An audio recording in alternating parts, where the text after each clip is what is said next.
అందరికీ నమస్కారం. Vijayawada municipal commissioner మాట్లాడుతున్నాను.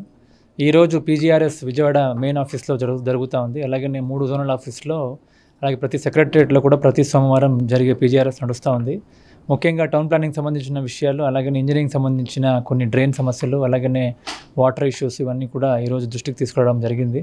శానిటేషన్ సమస్య, అలాగే హౌసింగ్ ఇష్యూస్. సో దాదాపుగా 336 అప్లికేషన్స్ లాస్ట్ వీక్ రావడం జరిగింది. ప్రతి అప్లికేషన్స్ కూడా వితిన్ ఎస్ఎల్ఏ పీరియడ్ డిస్పోజ్ చేయడానికి ఎంటైర్ అధికారంత యంత్రాంగము, హెచ్ఓడీస్ ఉండొచ్చు, అలాగే జెడ్సీస్ ఉండొచ్చు, అందరూ కూడా కృషి చేస్తున్నారు.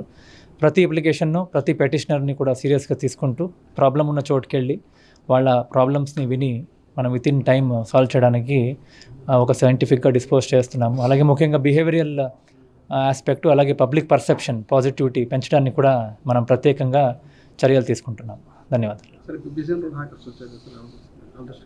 బిసెంట్ రోడ్ సంబంధించి హైకోర్టులో డైరెక్షన్స్ ఉన్నాయి. మనము ప్రాపర్గా హైకోర్టు ఆర్డర్స్ని ఫాలో చేస్తున్నాము. హైకోర్టులో ప్రత్యేకంగా స్టెప్ బై స్టెప్ ఏం చేయాలని చెప్పడం జరిగింది. ఎవరెవరు అన్ఆథరైజ్డ్గా ఉన్నారో వాళ్ళకి నోటీస్ ఇచ్చి రీలొకేట్ చేయండి అని చెప్పడం జరిగింది. తీయడం కాదు, రీలొకేట్ చేస్తాము. ఆల్రెడీ టౌన్ వెండింగ్ కమిటీలో మనము జోన్స్ ఫైనలైజ్ చేసాం కాబట్టి దగ్గరున్న గ్రీన్ జోన్స్కి వాళ్ళు రీలొకేట్ చేస్తాము.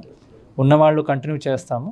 దాన్ని అఫిడవిట్ ఫైల్ చేస్తాము. దాని తర్వాత హైకోర్టు ఆర్డర్ బట్టి మనకు ఇంకా ఫ్యూచర్లో ఏం చేయాలి అనేది దాన్ని బట్టి వెళ్తాం తప్ప ఇది కంప్లీట్లీ హైకోర్టు ఆర్డర్ ప్రకారంగా ఇంప్లిమెంట్ చేస్తున్నాము. యూసీడీఎం ద్వారా టౌన్ ప్లానింగ్ వాళ్ళ సపోర్టు, అలాగే పోలీస్ సపోర్ట్తో కూడా చేయాలని ప్రత్యేక ఆదేశాలు ఉన్నాయి కాబట్టి దాని పరంగా మనం ఇంప్లిమెంట్ చేస్తున్నాము. సో జోన్స్ ప్రకారంగా అలొకేట్ చేసి ఈ ప్రాబ్లమ్ని లాంగ్ టర్మ్లో సాల్వ్ చేయడానికి ట్రై చేస్తాము.